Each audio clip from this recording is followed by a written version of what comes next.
మాకు వాల్యూ ఉంటే మేము మాట్లాడే మాటకు వాల్యూ ఉంటుంది.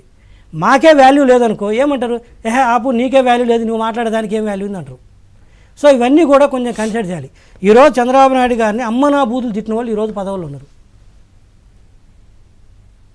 అత్యంత దారుణంగా విమర్శించిన వాళ్ళు ఈరోజు వచ్చినారు. ఏం జరుగుతుంది? ఆఫీసర్సు పక్కాగా వైసీపీకి వంతబాడిన వాళ్ళు ఈరోజు ప్రముఖంగా వచ్చి వాళ్ళు మాకంటే ముందు వచ్చి కూర్చొని ఉన్నారు. నిన్నటిదాకా ఓపెన్గా వైసీపీకి చేసిన వాళ్ళు ఓపెన్గా ఆ వేరే పార్టీలో ఉండి మొన్నటిదాకా టీడీపీని విమర్శిస్తూ వ్యక్తిగతంగా లోకేష్ గారిని సార్ని తిట్టిన వాళ్ళు ఈరోజు మొదటి లిస్టులో వచ్చి కూర్చున్నారు.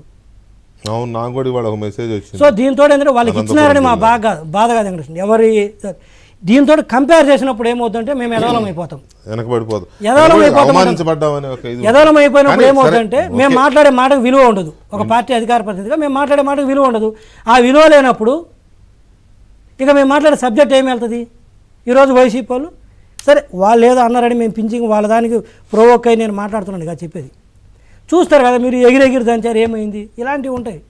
కొంచెము అటువైపు నుంచి అట్లా వస్తున్నారు వాళ్ళు. డెఫినెట్లీ కొంచెము ఇప్పుడు కనీసం మాకు ఏం చెప్పాలి? అబద్ధం చెప్పాలా? మమ్మల్ని పిలిచి చెప్పారు మీకు ఇది ఇస్తామని చెప్పి అబద్ధం చెప్పాలా? వెనకేసుకొని రావాలా? వాళ్ళు అడుగుతుంటే నిజంగా చెప్పుంటే నేను చెప్పాను ఇంత 5 ఏళ్ళైనా అవుతాం. రైట్, ఒక్క నిమిషం జీవి. విక్రమ్ గారు, చాలా కాలంగా ఈ నామినేటెడ్ పోస్టులు భర్తీలు, ప్రభుత్వాలు మారడాలు, రావడాలు, పోవడాలు ఇవన్నీ చూస్తున్నారు కదా.